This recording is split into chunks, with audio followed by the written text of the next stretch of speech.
Well, Frank Wicked Jr. joins us this day. This time he's the Director General of the group. Morning, and thank you for coming today. Morning, gentlemen and lady.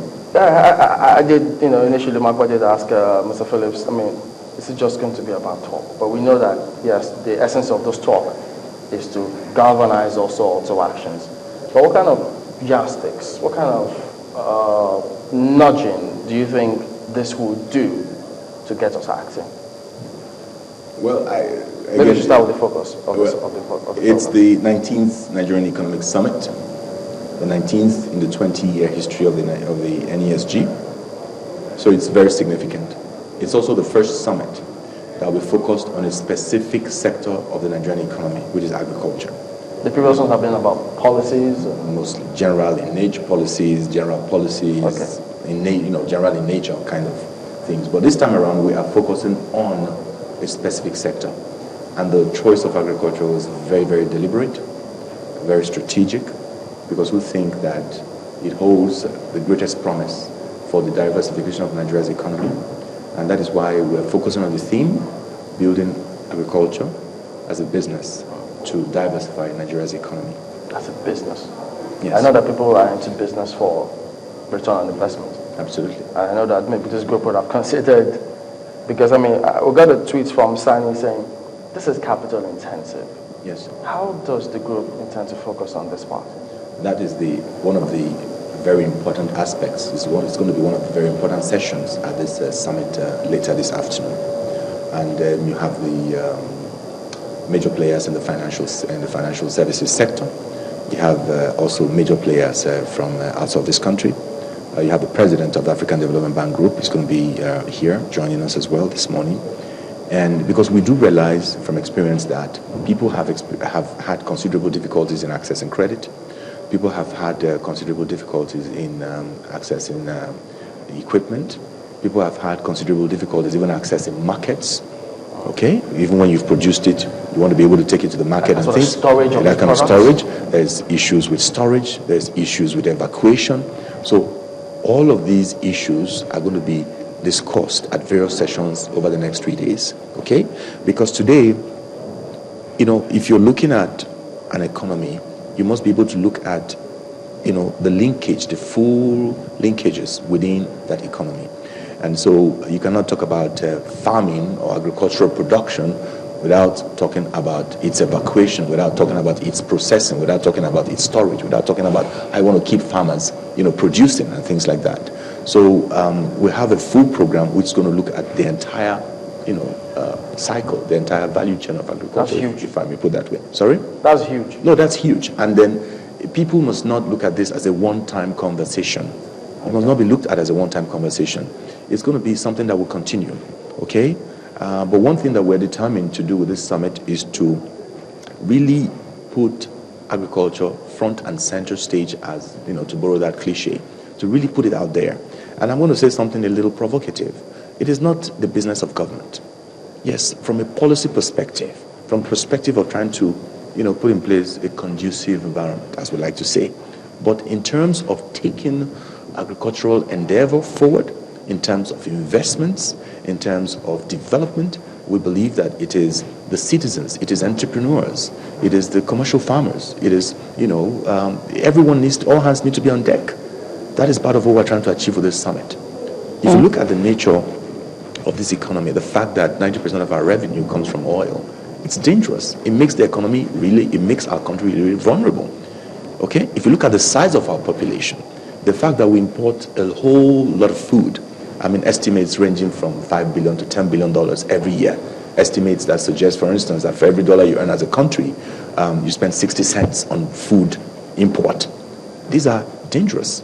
It undermines not just food security, but in fact national security. Exactly. So if you can't feed yourself, I don't know what else you can say for yourself as a human being, not talk about as a nation. It's dangerous. Is it deliberate that this was couched in terms of looking at growing agriculture as a business? Is that why you couched it like this rather than looking at, say, food security, for instance? No, what we're trying to do, the point we're trying to make is that agriculture must not be viewed, or we should stop viewing agriculture as a social service, as some social sector, and therefore, no, it's for poor people. Just give them fertilizer, give them a few things, let them just get on with it. No, That's why you have these agriculture is a testimonies. business. Agriculture is a business. Testimonies from farmers. Yes, there are people who, on account of the new set of policies, the initiative, the programs, the kind of push that has been given under Dr. Akinwumi and under the leadership of President Jonathan, who have now embraced agriculture, who have benefited from all sorts of initiatives, like I said, and who have seen that indeed it is feasible, is viable, and it's doable, and it's profitable. Okay? But you know what? You're talking about a population of 160 million. Many more people need to take interest in this. Not just, even if it's just for themselves. Okay? But talking about diversifying Nigeria's economy, and then the focus on agriculture, we cannot afford to continue with just subsistence farming. Okay? If you want this to really happen the way we would like to see it happen, then we need to encourage people to invest massively in agriculture. Okay? Even if it's coming together as cooperatives, if it's coming together as maybe groups of entrepreneurs who want to just, really make it for economies of scale. Okay? We've had the Ministry of Agriculture talk about things like the staple crop processing zones, okay, around the country, where the whole idea, as I understand it, is to really focus on specific crops that are native to certain parts of the country, and therefore create, zones where you can put in place infrastructure and other services that you require for us to exploit the entire value chain of those crops. Okay? Now, these are very deliberate measures. Okay?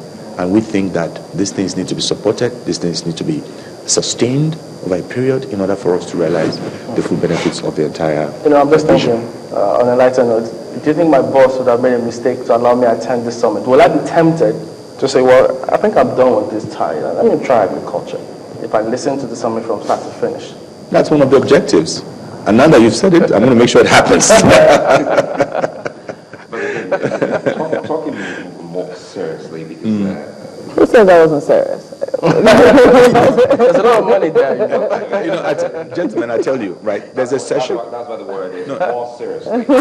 Talking more seriously. Yes. Sorry to bother you. We'll let you in on that session. I'm trying to look at some other areas. When we were talking, what came to my mind was even fishery. I started thinking of so many young people, young Nigerians who were into fishery on their own, and you talk about subsistence farming, but when they went into such, they were not aiming for subsistence farming, they were actually looking out at how they can export some of these big-time farmers. So are we looking to having some of these young people be part of this breakout session so that we can possibly talk about how we can help them out? Because if we're not getting the resources, especially financial resources from banks, to put in their money and say, we have faith in this, I don't think anyone can actually get to achieve that. No, I agree with you. And it's a very important, very, very important aspect of, in fact, that's one session that I'm looking forward to. After the Presidential Policy Dialogue this morning, we have a session called Nagropreneurs, nurturing the successor generation of farmers and agricultural enterprises. That's the acronym, Nagropreneurs. It's a coinage, Nigerian Nagropreneurs, so it's just merged. Very interesting word. And it's a session for young farmers, for young Nigerians in various aspects of farming who have gotten along in spite of all odds, who are running their businesses, who have employed people very young, young to middle age. They're successful, okay? What is the idea? The idea, first of all, is to say to them, we want you to be more successful. What are the issues that have constrained your expansion, your enlargement, or the enlargement of your investments? What are the policy constraints that you've suffered? Okay? What are the physical constraints you've suffered? For some people, it's just access to land. So we want to hear from them, okay? The second objective, again, is to, hold them up as young Nigerians who, in spite of whatever we may say about our country, have chosen to take personal responsibility for themselves, okay? The entire idea is the hope that they will also inspire younger people. Look at it this way. All of them about 6, 7 of them that are going to be on that panel have very interesting stories. There are some that left medical school because they chose to become farmers. They found that, listen, what I love to do is this. They're very successful. There are those that are engineers who just said, you know what, I'm an engineer, but what I want to do is to go into agriculture. And they have invested. Very, very interesting stories. So again, we hope that these young Nigerians will appeal to a wide range of others, a good number of others who are waiting for white-collar jobs, okay? Today we're talking about green-collar jobs, okay? Green-collar jobs. You can make it, all right? Do what you need to do. At the end of your work during the day, you can step out in the way you want to step out. The choice is yours. You don't have to sit in an office with a tie and therefore just, blame everyone else except yourself. You fail to take personal responsibility. So the summit and the way it's been structured is a very important aspect of it is to help to galvanize young Nigerians, okay? To embrace government policy, to embrace the initiative of government to really transform the agricultural sector.